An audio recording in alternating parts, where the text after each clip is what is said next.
BBC Sounds. Music, radio, podcasts. Hello and welcome to the Farming Today podcast with me, Charlotte Smith. In this episode, warnings over the future of the Scottish salmon industry. Yeah, there's a lot of frustration. We're just not satisfied with the progress that's been made over the last 7 years.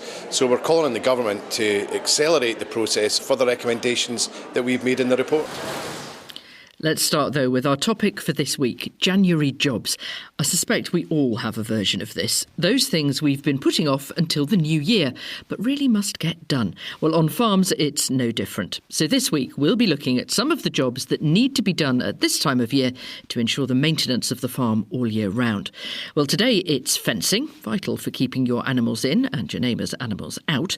Mary-Claire Carey-Jones has been to a farm in the Vale of Glamorgan, where they've been putting up some brand new fencing. At the moment we're putting a rock spike in the ground to make a pilot hole because here it's quite rocky, and then we'll take the rock spike out, put the post in so it's got a hole to go through in so it'll go firm. And it's got a weight bashing it down? Yeah, 350 kilo weight. If that doesn't go in with that, it'll never go in. I'm Evan Rosser from Fencing and Ground Maintenance. There is pros and cons to fencing this time of year. In some ways the ground is softer because obviously the ground is, if you have a bit of rain and what have you, whereas in the summer the ground can be too hard if you have a dry summer like a couple of years ago. Then again you can be too wet, so last year it went wet very early and we couldn't get on the ground because it was too wet. Another reason they do it this time of year because a lot of the cattle are in the sheds, so there's no cattle in the field, so you can pull fences out, renew fences along hedges.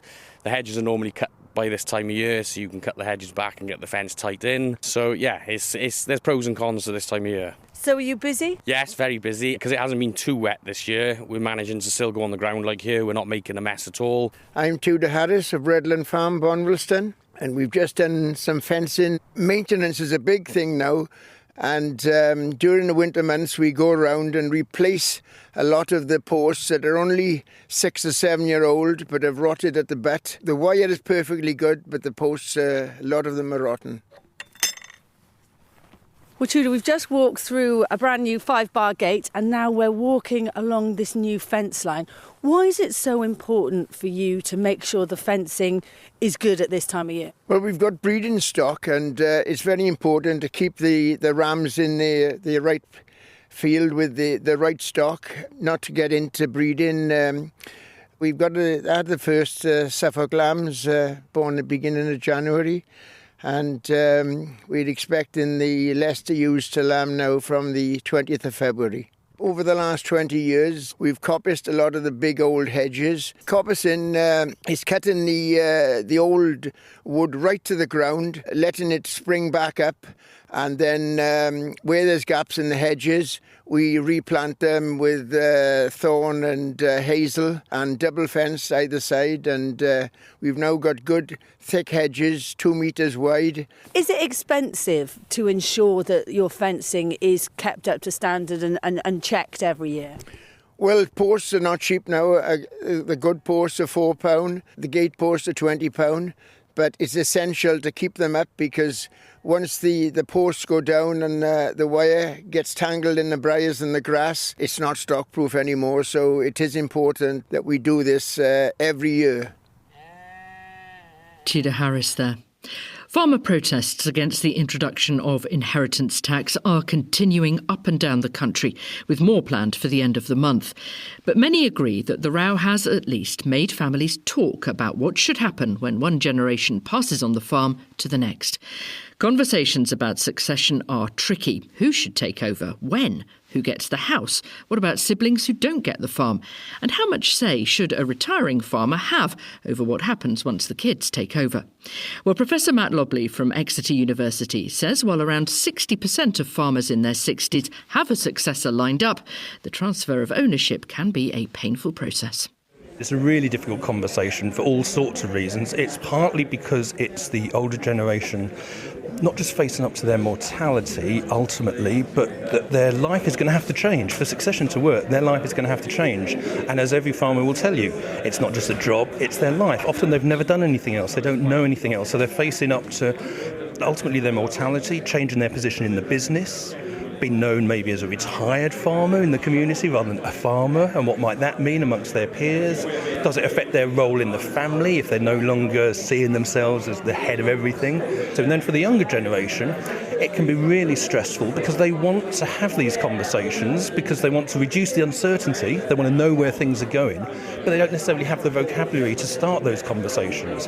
And it's very easy for people to start butting up against each other and old rivalries to come out amongst siblings, and the whole thing just degenerates. And that's one of the reasons why people put it off and put it off and put it off. Is the answer advisors? There are people who will come and sort of conduct the conversation between a family.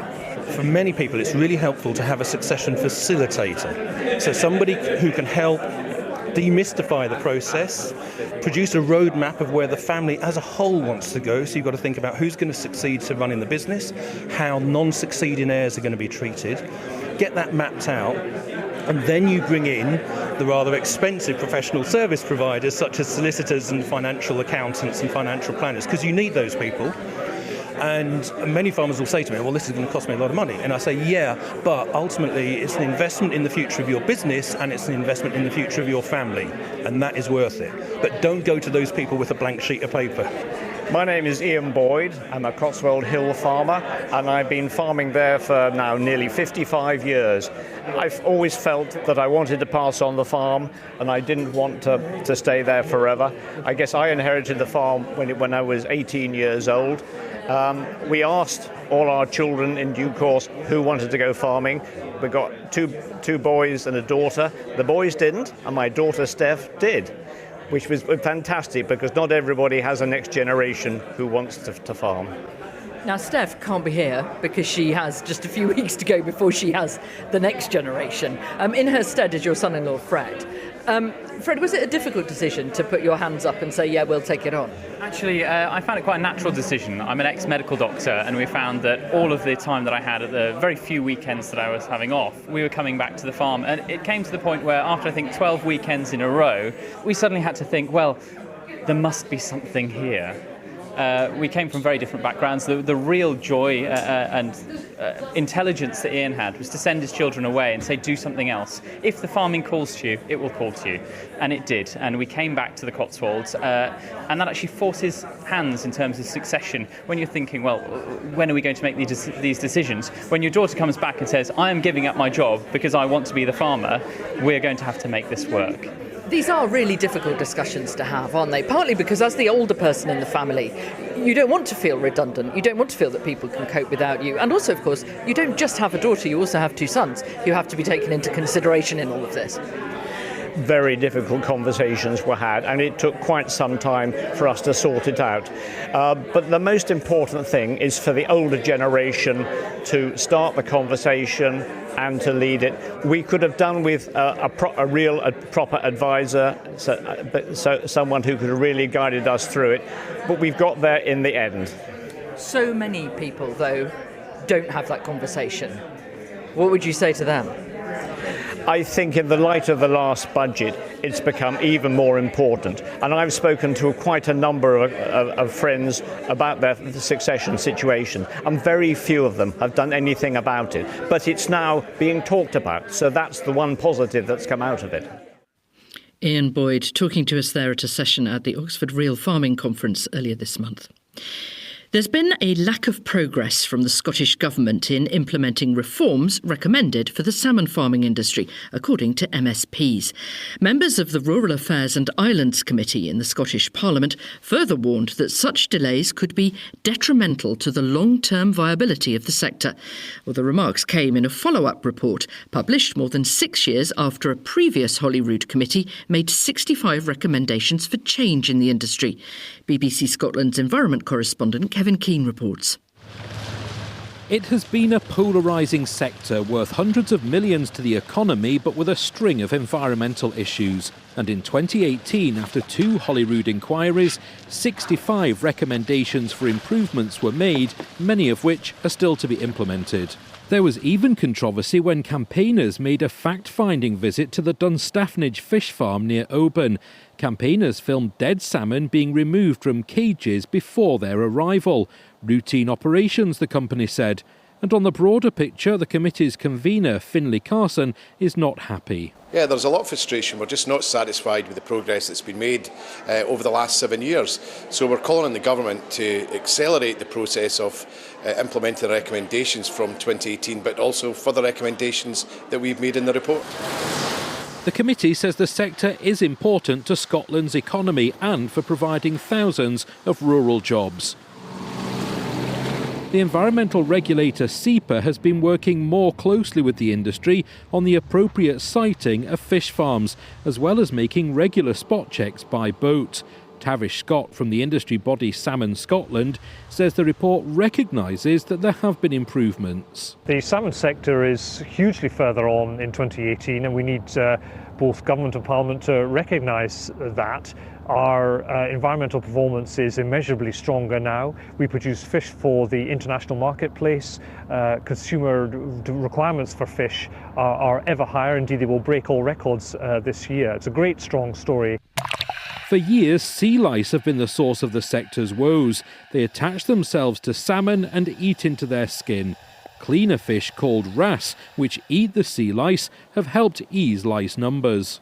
But warming seas have brought new challenges, like algal blooms and micro jellyfish. Around a quarter of stocks are still dying, which Abigail Penny from Animal Equality UK says is too high. The industry continues to be in a state of crisis. We're seeing alarmingly high death rates, disease and lice outbreaks, and environmental degradation as a result of the industry. And the Scottish Government has simply been too slow to act. Ministers say improvements have been made and they'll consider the report carefully. The committee says it'll review progress again in a year's time. Kevin Keane reporting. And that's it from us. I'm Charlotte Smith. The producer is Beatrice Fenton. And Farming Today is a BBC Audio Bristol production.